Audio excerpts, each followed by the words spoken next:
Shalom and welcome to Parsha Highlights and Insights. This is Rabbi Fischer. This week's Parsha is Balak in Israel. It is just Balak. Outside of Israel, it will actually be both Hukat and Balak, so that everybody will be caught up by this Shabbat. The story that the Torah wants to tell us is a very special story about Balak and Bilam. What's special about it is that almost the entire progress of the story takes place without the actual knowledge of Bnei Israel at the same time. The Bnei Israel are, in a sense, oblivious to what's going on, at least until much later on they're told about it, but Bnei Israel do not know.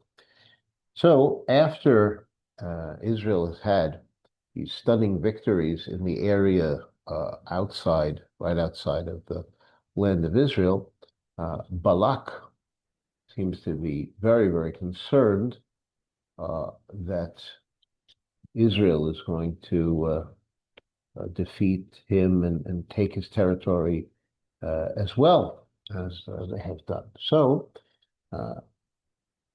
he feels that the only way he can gain an edge is by having Israel cursed, and the way that's going to happen is if he engages the services of Bilam.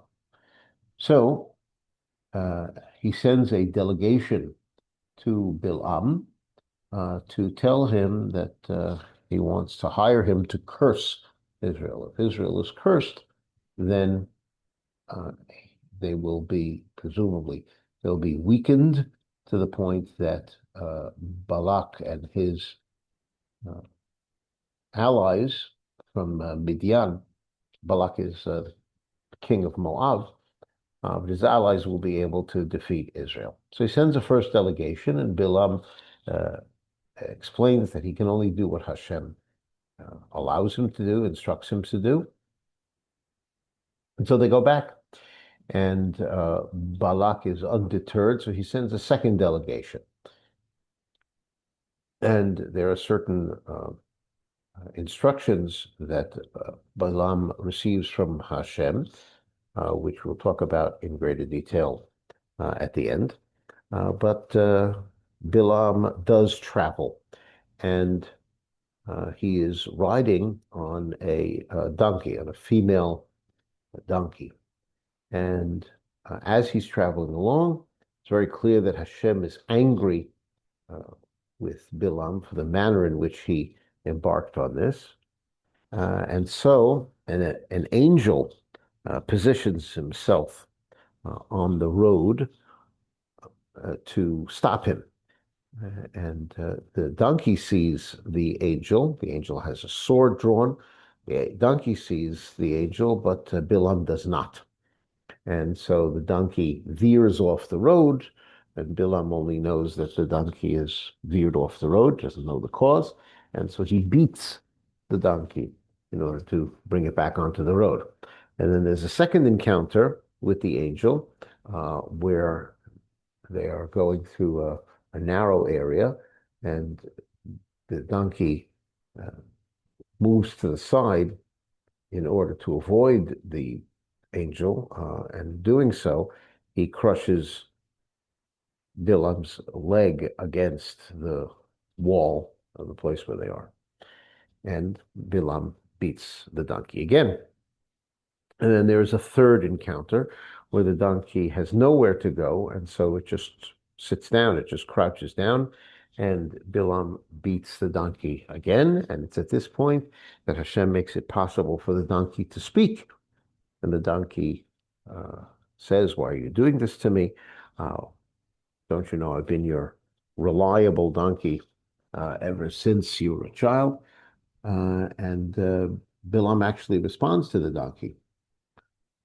But in the end, the Hashem makes it possible for Bilam to see the angel as well as the donkey has, which should show Bilam just how much Bilam, is not in control, and rather Hashem is in control of everything. And he's given instructions that he may go, but he has to remember to only say what Hashem has permitted him to say. And so he goes, and Balak receives Bilam. There's a little bit of an uncomfortable exchange. Why didn't you come earlier? Well, I'm here now. And then they begin. So in order for Bilam to curse, he instructs Balak to set up in a certain place called Kiryat Chutzot, to build 7 altars and to offer a bull and a ram on each one of these altars. And then Bilam is visited by Hashem, and he speaks his parable. But the parable, the words that Bilam says, are not words of a curse, which is what he intended and for which he was commissioned. Instead, they come out as words of blessing, and of course, Balak is disappointed by this. And then, once again, Bilam has to say to Balak, well, I can only do what Hashem allows me to do, only what Hashem tells me to do. And so they go to another place called Sudei Tzofim, and once again set up 7 altars, a bull and a ram on each one of the altars. Bilam receives a visitation from Hashem, and he speaks his parable. And once again, it's a parable in which he speaks words of blessing for Israel. And Balak is once again very upset. And then there is the third attempt to curse, a place called Rosh HaPisgah, and same procedure, bring the sacrifices. But here it says that Bilam seems to be inspired to want to give a blessing himself. He sees that Hashem wants blessing, and so he says words of blessing. And for this, Balak's reaction is really upset. And he essentially says to him, well, you're not getting paid because I brought you here to curse, not to bless. And Bilam's continuing parable talks about the future of Israel and the future of other nations, how they are going to fare in the future. So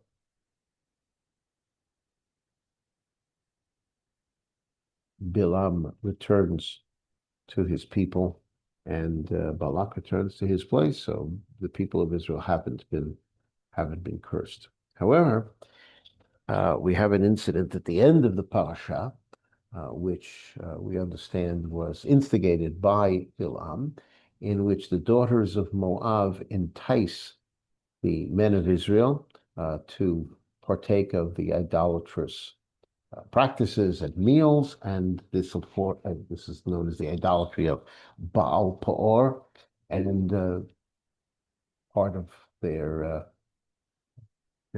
actions involves flagrant sinning, and the worst of this is 2 sinners who are going into a room, a man and a woman, and this brings about a terrible, terrible plague, and nobody seems to be able to do anything. But Pinchas, the grandson of Aharon, enters, kills the sinners, and the plague is stopped.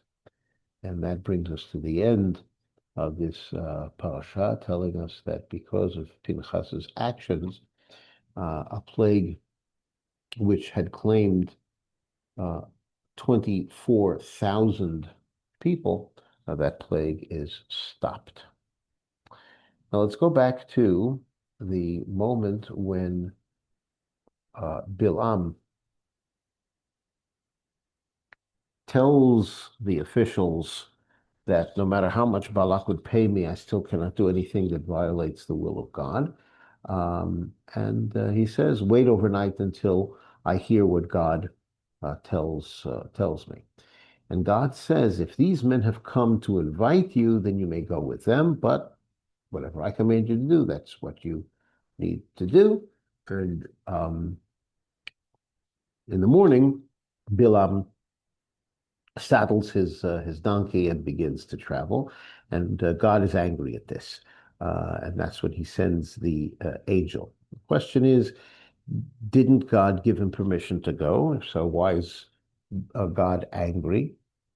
So one approach that we will look at is the approach of the Ramban. Hashem said to Bilam, I've already told you that you're not going to be able to curse the people. They are blessed. Now, you have the second delegation that have come back to you. So if they understand that you will go with them only to do what God directs you to do, then fine, then you may go with them. But you have to remember, and it has to be very clear that you're only going to say what I have you say. Whether it's whether even if it's rather to bless the people, and so that's was Hashem's intention, that he should go with them, knowing that he's going to not curse the people, but he was going to bless them. Hashem wanted a blessing to come from the mouth of Bilam. And the point is that that's what Bilam should have told Balak's dignitaries in the morning. Hashem is giving me permission to go, but only on the condition that I shall not curse the people, but that I will only do what Hashem wants. Okay, so you can either, accept those terms, or you might as well go. But instead of informing them this, Bilam begins to go as if he's going to be in control. He wants to do the cursing, and that's why Hashem is angry. He didn't include in his response the terms. He just went as if he's going to dictate the terms, and of course Hashem is angry for this. And this is a Chilul Hashem. This is a desecration of Hashem's name by going with them, giving the impression that Hashem had given approval. Hashem has given approval to curse people of Israel, which is should not be done, because Hashem is going to bless them and only going to bless them. And Bilam should have been aware of the fact that Hashem doesn't change his mind, and that Bilam, with all of his sorcery, would not be able to change Hashem's mind. And that's the Ramban's explanation for how Bilam goes and why Hashem is angry at this, and that's why he sends the angel to stop Bilam along the way. I thank you all for joining me in this exploration of Parashat Balak. This has been Rabbi Abraham Fischer for Parsha Highlights and Insights, saying Shalom.